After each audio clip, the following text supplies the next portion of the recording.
Hello everyone, ఇలాంటి videos మీకు ముందుగా కావాలి అనుకుంటే మా ఛానల్ని సబ్స్క్రైబ్ చేసుకుని పక్కనే ఉన్న బెల్ ఐకాన్ని క్లిక్ చేయండి.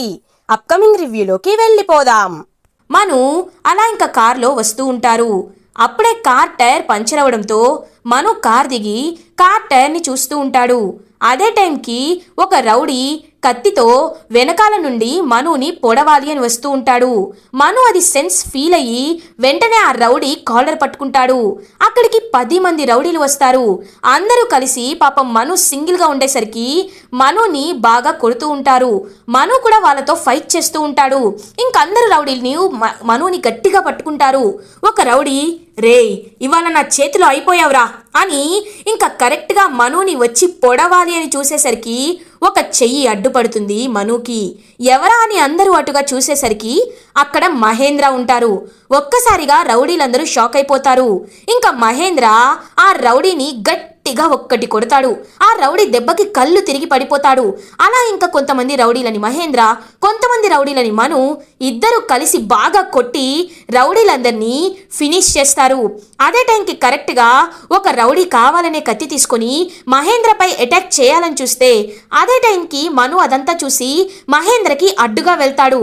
ఇంకా రౌడీ చేతిలో ఉన్న కత్తి అనేది మనుకి కాస్త గుచ్చుకుంటుంది. మనుకి చేతి దగ్గర గాయమవుతుంది, బ్లీడింగ్ అవుతూ ఉంటుంది. అయ్యో మను అని పాపం మహేంద్ర సార్ చాలా కంగారు పడుతూ ఉంటారు. సార్ మీరు కంగారు పడద్దు, ఇది చిన్న దెబ్బే అని అంటారు మను. మను చిన్న దెబ్బ అంటావేంటి, ఎంత లోతుగా దిగిందో, రా నీకు ఫస్ట్ ఎయిడ్ చేస్తాను అని పాపం వెంటనే హడావిడిగా మహేంద్ర బ్యాండేజ్ తీసుకువచ్చి పాపం కడుతూ ఉంటారు మనుకి. సార్ కాలేజ్కి టైం అవుతుంది, రండి సార్ వెళ్దాం అని అంటారు మను. మను ఇప్పుడు మనం హాస్పిటల్కి వెళ్ళాలి అని అంటారు మహేంద్ర. సార్ హాస్పిటల్కి వెళ్ళేంత పెద్ద దెబ్బేమీ కాదు సార్, ఇది ఏదో లైట్గా కట్ అయిందంతే. ఇప్పుడు మీరు కంగారు పడి అందరికీ చెప్పి కంగారు పెట్టకండి ప్లీజ్ సార్. మనం ముందు కాలేజ్కి వెళ్దాం. అసలే ఇవాళ మేడం బోర్డ్ మీటింగ్ కండక్ట్ చేస్తానన్నారు కదా, కాలేజ్కి వెళ్దాం సార్ అని ఇంకా మనునే పాపం కన్విన్స్ చేసి మహేంద్రని కాలేజ్కి తీసుకువెళ్తాడు. అలా మను అండ్ మహేంద్ర ఇద్దరు కాలేజ్కి రీచ్ అవుతారు. శైలేంద్ర, వసుధార అండ్ అందరూ బోర్డ్ మీటింగ్కి అటెండ్ అవుతారు. వసుధార బోర్డ్ మీటింగ్ స్టార్ట్ చేయకుండా ఆలోచిస్తూ ఉంటుంది. మేడం మహేంద్ర సార్ ఎక్కడా అని అడుగుతారు. మావయ్యకి ట్రై చేస్తున్నాను, మావయ్య కాల్ లిఫ్ట్ చేయటం లేదు. అండ్ అది కాకుండా మను గారు కూడా ఇంకా బోర్డ్ మీటింగ్కి రాలేదు, సో మనం కాసేపు వెయిట్ చేద్దాం అని అంటుంది వసుధార. శైలేంద్ర, ఇంకెక్కడ మనుగాడు, నేను ఎప్పుడో ప్లాన్ చేశాను కదా, ఈ పాటికి వాడి కత్తిపోట్లను చూసి చుట్టుపక్కల జనాలు వాడిని హాస్పిటల్లో జాయిన్ చేయడానికి వెళ్ళొచ్చు. పాపం తీసుకెళ్లే దారిలో మరణించాడు అని రేపు న్యూస్ పేపర్లో వస్తుంది, అది చూసి నేను సంతోషిస్తాను, మీరు బాధపడుతూ ఉంటారు అని మనసులో అనుకుంటాడు శైలేంద్ర. ఎక్స్క్యూజ్ మీ మేడం అని ఒక గొంతు వినపడుతుంది. అందరూ డోర్ వైపు చూసేసరికి అక్కడ మను అండ్ మహేంద్ర ఉంటారు. ఒక్కసారిగా షాక్ అయిపోతాడు శైలేంద్ర. ఏంటి వీడు అని అలా ఇంకా షాక్లో ఉండిపోతాడనమాట శైలేంద్ర. ఇంకా మహేంద్ర అండ్ మను అయితే బోర్డ్ మీటింగ్కి వస్తారు. ఇంకా బోర్డ్ మీటింగ్ అయితే వసుధార కండక్ట్ చేస్తుంది.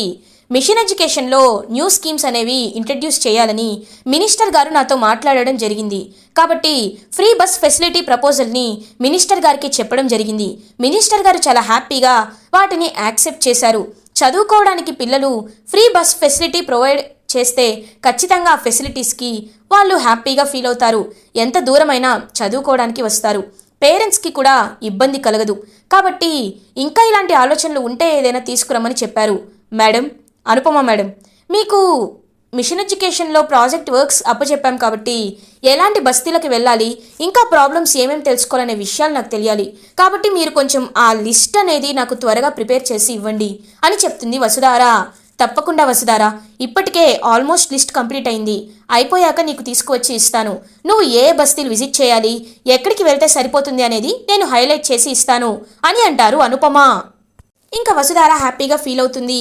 బోర్డ్ మెంబర్స్ కూడా మేడం మిషన్ ఎడ్యుకేషన్ని మీరు మళ్ళీ రిషి సార్ ఎలా అయితే ముందుకు తీసుకువెళ్ళేవారో అలాగే ముందుకు తీసుకువెళ్తున్నారు, మాకు నిజంగా చాలా హ్యాపీగా అనిపిస్తుంది మేడం అని వసుధారాని అప్రిషియేట్ చేస్తూ ఉంటారు బోర్డ్ మెంబర్స్. వసుధార చాలా హ్యాపీగా ఫీల్ అవుతుంది. శైలేంద్ర మాత్రం చాలా జెలస్గా ఫీల్ అవుతూ ఉంటాడు. బోర్డ్ మీటింగ్ ఫినిష్ అయిపోతుంది. వసుధార అలా ఇంకా మను దగ్గరికి వస్తుంది. మావయ్య మీరు మను గారు కలిసి వచ్చారేంటి అని అడుగుతుంది. "ఆ, ఏం లేదు మేడం, దారిలో నా కార్ ఆగిపోయింది, అందుకే నేను సార్ కార్లో వచ్చాను అంతే" అని చెప్తారు. ఇంకా తన షర్ట్కైతే బ్లడ్ అంటుకుని ఉంటుంది. అది చూసి అనుపమ ఒక్కసారిగా షాక్ అయిపోతుంది. "మను, ఆ బ్లడ్ ఏంటి?" అని అడుగుతుంది. "ఆ, ఏం లేదు" అని చెప్తాడు. "ఏంటి, అబద్ధాలు ఆడడం కూడా వస్తుందా నీకు ఈ మధ్య? చూపించు" అని ఇంకా చేయి పట్టుకొని చూస్తుంది అనుపమ.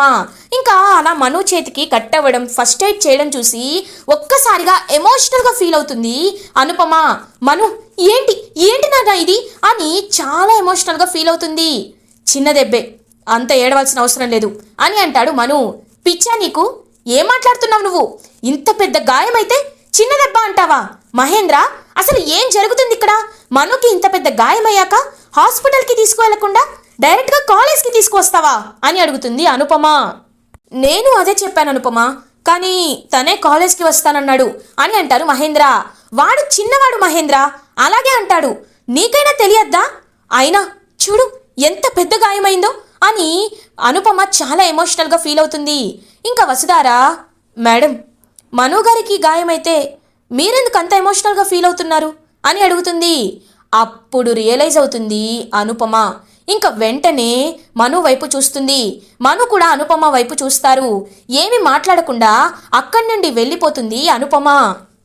మను కూడా ఏమీ మాట్లాడకుండా అక్కడి నుండి వెళ్ళిపోతారు. మహేంద్ర అనుపమ గురించే ఆలోచిస్తూ ఉంటారు.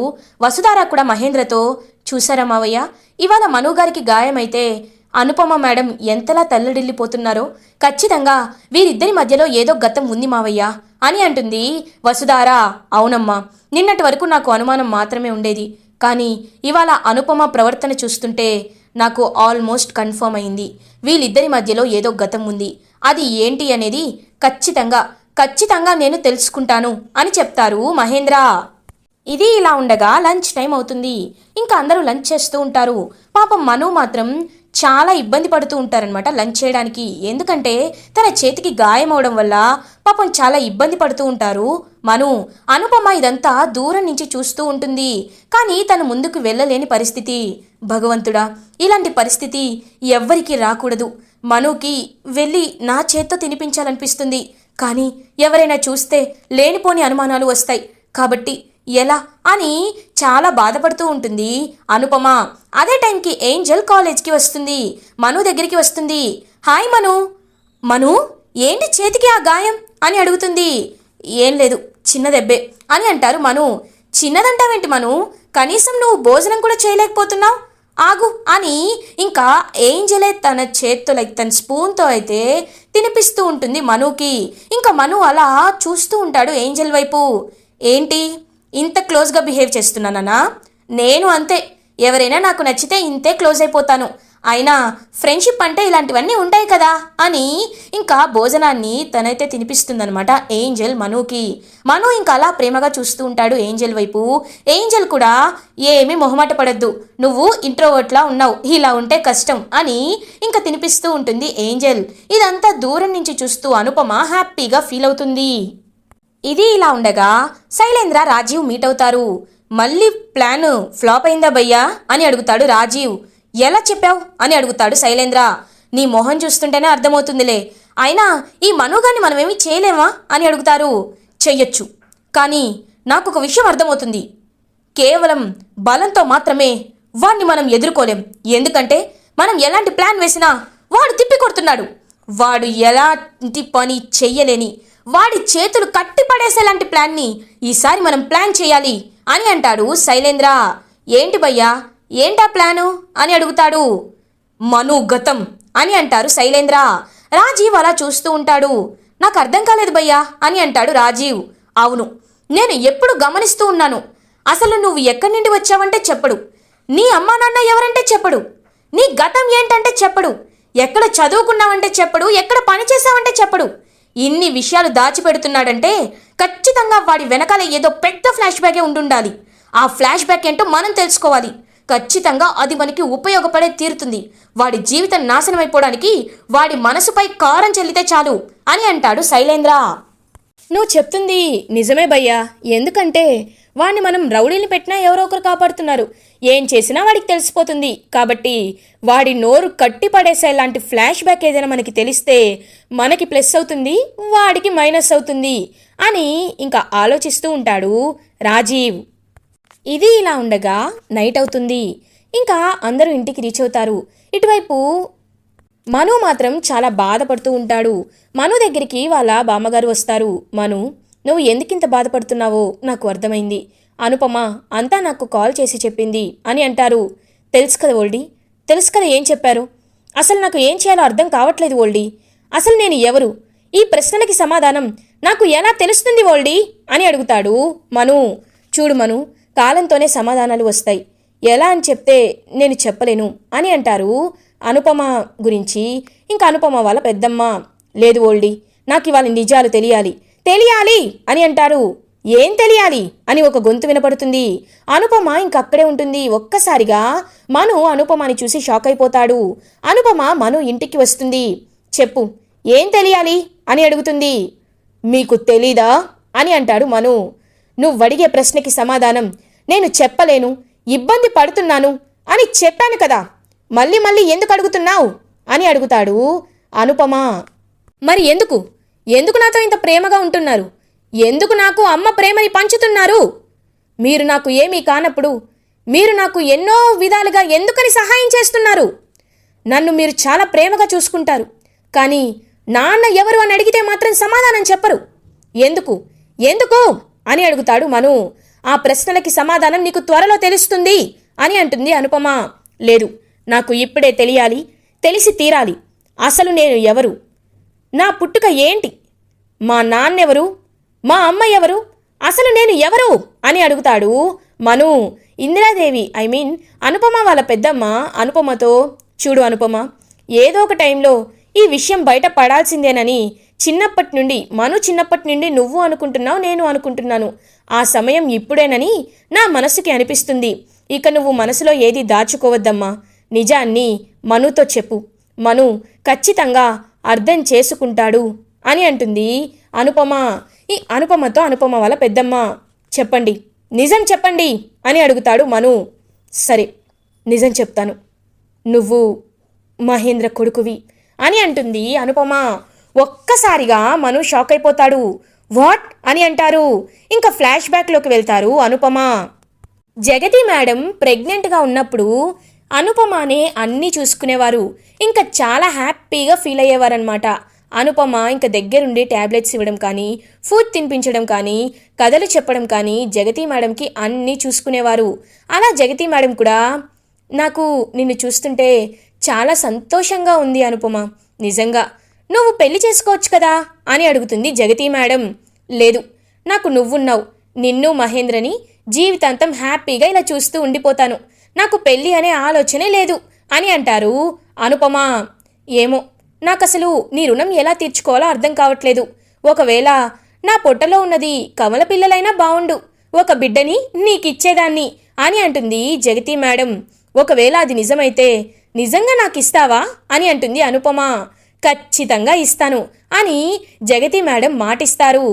అయినా అదంతా కాదులే, స్కానింగ్లో ఎప్పుడు ఏమీ కనిపించలేదు కదా, ఒకవేళ నువ్వు చెప్పకపోయినా నీకు కమల పిల్లలు పుడితే నేనే ఒక అబ్బాయిని తీసుకునేదాన్ని అని ఇంకా పాపం హ్యాపీగా అలా నవ్వుతూ మాట్లాడుకుంటూ ఉంటారు Anupama and Jagathi madam. Jagathi madam delivery time అయితే వస్తుంది. ఇంకా జగతి మేడంకి డెలివరీ అవుతుంది. అలా 2 కమల పిల్లలైతే పుడతారు. ఒకరు రిషి, ఇంకొకరు మను. రిషి యాక్టివ్గానే ఉంటారు, కానీ మను మాత్రం అస్సలు కదలడు. లైక్ తను స్పర్శ లేకుండా, అసలు పుట్టిన వెంటనే ఏడవకుండా సైలెంట్గా ఉంటాడు మను.